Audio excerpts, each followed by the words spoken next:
नमस्कार। नमस्कार। आज की चर्चा में स्वागत है।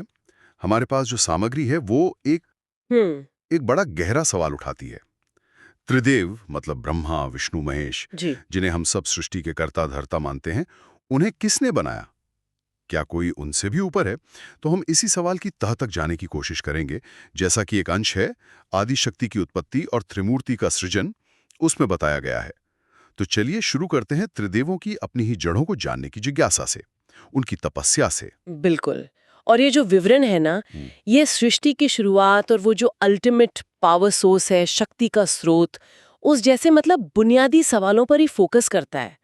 और ये बात ध्यान देने लायक है कि त्रिदेवों ने खुद मतलब स्वयं ये जानने के लिए कि वो कहाँ से आए हैं, सदियों तक कठोर तपस्या की। हाँ, ये तपस्या ही तो है जो इस पूरी कहानी को आगे बढ़ाती है। जी। और उनकी तपस्या का फल मिला भी, पर शायद वैसा नहीं जैसा उन्होंने सोचा होगा, है ना?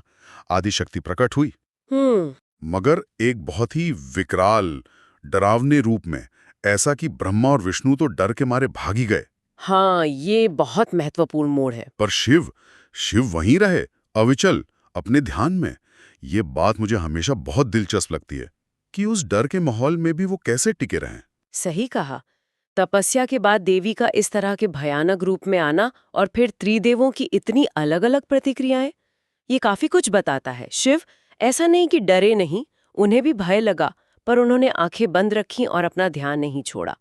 और उनकी इसी दृढ़ता को देखकर देवी प्रसन्न हुई। तब जाकर उन्होंने अपना वो शांत सौम्य रूप दिखाया। शायद ये उनकी परीक्षा थी एक तरह से। हाँ, ये हो सकता है। और तब देवी ने वो राज खोला जिसका त्रिदेवों को शायद सदियों से इंतजार था। जी बिल्कुल। उन्होंने साफ साफ कहा कि त्रिदेवों को बनाने वाली वो खुद हैं। अपनी मर्जी से उन्होंने ये रचना की है। हाँ, और सिर्फ रचना ही नहीं, उनके काम भी तय किए, है ना? जैसे ब्रह्मा सृजन करेंगे, विष्णु पालन करेंगे और शिव संहार। जी। ये भूमिकाएं भी उन्होंने ही सौंपी। ये तो मतलब एकदम पूरी हायरार्की सेट कर दी उन्होंने। बिल्कुल। ये रहस्य उद्घाटन ही सृष्टि की पूरी व्यवस्था की नींव है, जिसमें आदि शक्ति मूल स्रोत के रूप में स्थापित हो जाती हैं। और फिर इसके बाद उन्होंने अपने ही अंश से देवी सरस्वती को ब्रह्मा की और देवी लक्ष्मी को विष्णु की साथी के रूप में प्रकट किया। अच्छा। हाँ। तो अगर हम इसे एक बड़े कैनवस पर देखें तो ये दिखाता है कि इस कहानी के हिसाब से जो मुख्य देवता हैं और उनकी शक्तियां हैं, वो सब सीधे आदि शक्ति से ही निकली हैं। और शिव के लिए क्या था? क्योंकि सरस्वती और लक्ष्मी तो आ गई। शिव के लिए देवी ने कहा कि वो खुद उनकी शक्ति बनेंगी। और उन्होंने वो बात कही जो बहुत प्रसिद्ध है कि तुम शिव तभी हो जब तुम्हारे साथ शक्ति यानी मैं हूं, मेरे बिना तुम केवल शव हो। क्या गहरा और शक्तिशाली कथन है। बिल्कुल, ये शिव और शक्ति की अविभाज्यता है। वो एक ही है, अलग नहीं हो सकते।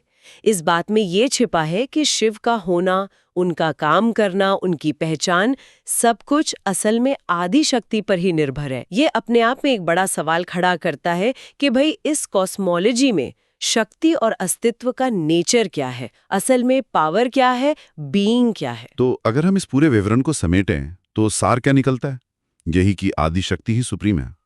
उन्होंने त्रिदेवों को बनाया, उनके काम तय किए, उनकी जीवन संगिनियों यानी उनकी शक्तियों को भी प्रकट किया और खुद शिव की शक्ति बनी। जी। ये कहानी तो सृष्टि के केंद्र में एक सुप्रीम फेमिनिन पावर को रखती है। बिल्कुल। और जाते जाते एक विचार छोड़ जाते हैं श्रोताओं के लिए सोचने को। हाँ। कि जिस तरह इस विवरण में आदि शक्ति को परम स्रोत और शिव की ही इनहेरेंट शक्ति बताया गया है, ये चीज दैवीय शक्ति की जो हमारी समझ है, जो डायनामिक्स हम समझते हैं, उसे कैसे प्रभावित करती है या शायद बदल सकती है, इस पर सोचा